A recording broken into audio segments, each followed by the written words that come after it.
Hello, everybody, and welcome back to Unrestricted Sports. Today, we continue our MLB weekly recap. Today, we are talking about the National League, their first rough week of play. We're going to start off with the Central Division, where the Cubs are currently leading at 4-2. I'm not too surprised about this. They are probably one of the better teams in said division I because they're think compared. I think they're one of the better leagues in the entire NL. If I'm to be I would honest, I would say I would probably agree with that. I mean Um, they are batting well. They're you have to keep in mind, scoring though. runs, and the only problem that I see with them as of right now is their bullpen. Not their Yes. starters, but their bullpen. It's just tragic what's happening in their Yeah, bullpen. I would agree. They kind of have the reverse situation of what Detroit currently has, and they have the same thing that Detroit used to have. They have a pretty decent starter, obviously not as dominant as Detroit's old, Price, Scherzer, Verlander, all Right. those guys. Not that dominant, but they have a good pitching start for starters. But then their bullpen towards the back kind of gets a little suspect and kind of gives up some games. Um, with that being said, though, the Cubs are obviously the best in that division. I don't think there's anything to really debate there. The Brewers are the next closest team at 3-3, and then the Cardinals, Reds, and Pirates are all 2-win teams, and I honestly don't see them doing anything. The Pirates haven't been relevant for a long time now. The Reds have been bad. The Cardinals, they've been there. They've kind of succeeded, but the Cardinals just lost Mike Trout too, because his Wrong team. wait, did I, Yeah, you yeah, said Mike I bel Trout. yeah, no, that's incorrect. My bad. I still think wrong about that sometimes. But they aren't in the best of spots right now. I, Even though the Cardinals are probably one of the better teams in that division, the Brewers yeah, and Cubs are going to mostly soak up their wins. I'm a little shocked actually with the Brewers. A relatively unimpressive start. I mean, they played the Cubs, took a game from us. Then they went on to play the Pirates. So I'm not shocked that they're at 3-3. I'm more so shocked at how bad they are at hitting and scoring compared to what I thought would happen. Then again, Yelich isn't really um, doing the best that he's done in his career. Um, he's averaging his batting average is .037, so relatively bad. Um, so I think that'll definitely pick up. But I don't see a reason why the Cubs shouldn't drop out of first, except for bullpen pitching, of course. Yeah, I do think the Cubs have a pretty decent lead on that division. I don't think if they continue to play the way they have, they won't let go of it. Um, so I think that they're probably in the best spot there. Up next, the biggest shock for me and this is in the West now. Mm. The Rockies Yes. Yep. are better than the Dodgers based on the first 5 games for the Rockies, 6 games for the Dodgers. Now, obviously, you can make the argument the Dodgers played the Astros, and I do believe the Astros won one of those games. Um, However, that being said, the Dodgers are only half a game behind the Rockies right, and then the Padres are right below them. The West actually has the best records overall right now. Padres are 4-2 underneath the Dodgers. Giants are 3-3, and the Diamondbacks are 2-4 as the weakest link. So everyone in that division is pretty solid right now. Now, what do I expect to happen here? I expect the Dodgers are going to, once they start playing these interdivision games, I think that they're really going to start dominating. I think the Rockies could possibly maintain and get second in the division. And I think that's a decent possibility. And they could even make the playoffs now that they've expanded it by 2 games apiece, I believe. I think they added 2 more teams. I think it's 17 teams or no, that's not right. I'd have to check, but they added 2 more teams, I believe, per conference / league. But that being said, I do expect the Dodgers to rise to the top, and I guess the Padres or Rockies could really feasibly get second in the division. Maybe even the Giants. They definitely seem like they have improved, which is kind of weird because usually when I think Rockies, I did not expect them to be this good this year. So yeah, that's kind of all I have to say about them. Unless Nolan, you have anything else to add to Yeah, that? I'm actually I'm not like I'm not going to sit here and tell you that the Rockies are going to win the NL West by any means.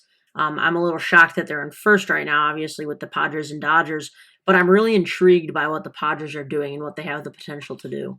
Yeah, I'm a big Fernando Tatis Jr. guy, and obviously him along with Manny Machado is what could be a very good hitting tandem in San Diego. I think it's just going to all come down to how the Padres can hold up against the Dodgers and Rockies in divisional play, because that yeah, seems to be where a lot of the games are going to happen this year specifically. yeah, Um, and obviously we'll see. We're only 5 or 6 games into the season, depending on the team we're talking about. So there's not much you can say in terms of how the season will play out. But I'm intrigued by the Padres' play. Um, yeah. I will definitely say that. I could definitely see them running away with this division at some point. Yeah, it's possible. I don't see them beating out the Dodgers though. The Dodgers are on a mission. Yeah. But that being said, we get to the messiest division in the National League. I was just about to say that. The East, where currently the real leaders of this division right now should be the Braves, at 4-3 with a 571 percentage. 2-0 record at home, 2-3 away. However, the Marlins currently have that spot. Why, you may ask? How could they have that? Well, they have a 2-1 record at 667%. And the reason they have that and haven't played any more games is because one of their players decided it would be a good idea to go out on the town and get their whole team infected.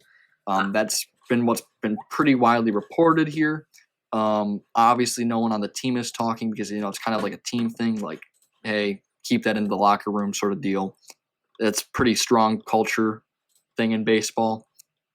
But that being said, I can imagine that within those locker rooms, there's a lot of talk going on right now about, man, you just took out half of our team because you had to go out and see the city.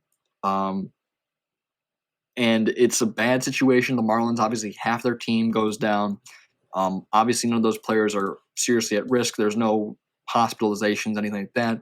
It's more of a matter of they're now sick. They have to wait till they are officially testing negative for the virus. And it's really messed up their season for them. There are a couple coaches who got it. However, I don't believe that those coaches are at risk because there hasn't been any word about that. And obviously, that'd be very big news if any of those coaches were in serious danger. It's more of an issue of the fact that it happened rather than who it happened to. Obviously, you hope no one gets it, but if it has to happen to healthiest people on the planet, probably the best place. But I can't imagine that they're happy about that, and I wouldn't be either. And so the Marlins nearly single-handedly could have messed up the MLB season here. Likewise, the Phillies can't be too happy either because they got shut down because of it. So it's kind of a messy situation in the East right now. The Phillies and Marlins are going to have to make up the games that they've missed. Obviously, this break in the season when they were just getting started is obviously not good for the flow of the team. And it has to be bad for the chemistry of the locker room to say, yo, why couldn't you just stay in the room like everyone else? Not a single other – I want to put this in perspective. Not a single other team in the MLB had a single test come back positive. Not a single team. The Marlins single-handedly shut down the Phillies and Yankees as well as themselves because one guy couldn't stay in the room. He couldn't stay in the hotel room. He had to go out. So I think the MLB has issued a new wave of rules to make sure that does not happen anymore.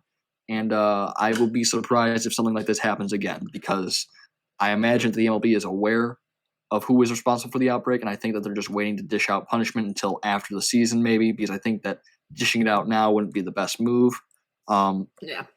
But you better believe the MLB is looking into who was the guy who went out because that guy is looking at some potential, maybe even suspension time. Would be my move because obviously Rob Manfred isn't a genius by any means. We all know that. But the way that you send a message with this is, hey, you wanted to go out and party and you got your whole team sick and we had to shut down 2 other teams on top of it. You know what? You're suspended for the rest of the season. Boom, done. You can't control yourself. I mean, I don't get it. I think as a former baseball player myself, and a lot of other baseball players would agree with me, you put your team first. And you should want to play baseball it's everyone's dream to go play in the show. So you're messing it up not only for yourself but for everyone else on your team, and you're letting your teammates down. And that's where it becomes a big issue for me, because this is, you know, it's a respect thing. You should respect your teammates, and by going out and doing that and being the one person to bring down the whole team because you weren't being safe, and you're the only person in the MLB to come back with a positive test, and then you gave it to everyone else on your team, bad luck, dude. Bad luck. Whoever you are, I hope you learn from it, because you don't get to play very many games. You can only play so many seasons in the show, and you've just wasted one of the shorter seasons that you got stuck with as a player. So obviously, I'm not too happy about that.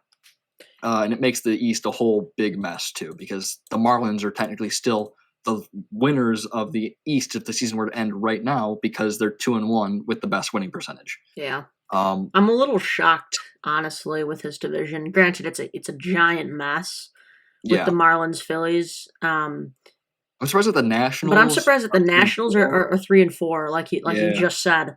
But also how relatively bad some of the star players on the Braves are hitting. I know it's only 7 games, so it's obviously a small sample size, and it could definitely improve throughout the season because it just started. But guys like Ronald Acuna Jr., who the Braves rely on for a good amount of hits and at least what's the word I'm looking for? Consistent hitting. He's only at a .167 batting average, so obviously can only go up from there. You would hope for a guy like him, but at this rate, there's not much to say else on the NL East just because of the whole Marlins situation and the Phillies. Yeah. If I had to say how I thought the season was going to break down for this division, Marlins and Phillies are probably 2 of the weaker teams. Mets would be right in that group, and then it would really be between, I guess, since the Braves are coming out and they're really playing good, so I have to say that they have to be contender. But I saw the Nationals winning this division, and obviously there's still plenty of time. There's 60 games; they've only played 7, so there's plenty of time for them to go up and win the division. There's no doubt about that. Yeah. But I do see the Nationals shooting up the division in the next few games, in the coming weeks, I should say. Obviously, the Marlins are going to be at the top for as long as they're 2-1. So I believe that the plan was for them to come back this coming Saturday, as long as tests were coming back negative and guys were getting healthy again and were over the virus, which shouldn't take too long to do. People who are healthy beat this relatively quickly. This is more of an issue of protecting the coaches, because most of the coaches are older guys. But with that being said, I think we are pretty much done here. I mean, Nolan, unless you have anything else to add to that, the East is kind of a mess to break down right now. But do you have anything else you want to add to that? Nah, not really. I mean, obviously, such a relatively slow start for that division, so projections at this point are pretty obsolete. Yeah, I would agree. All right, with that being said, guys, that was the final division breakdown for the National League. We will be back next week with this for week 2, rough week 2, where we will continue to break this down. Make sure to like, comment, and subscribe. It does help out the videos a lot. And we'll see you guys next time. Peace.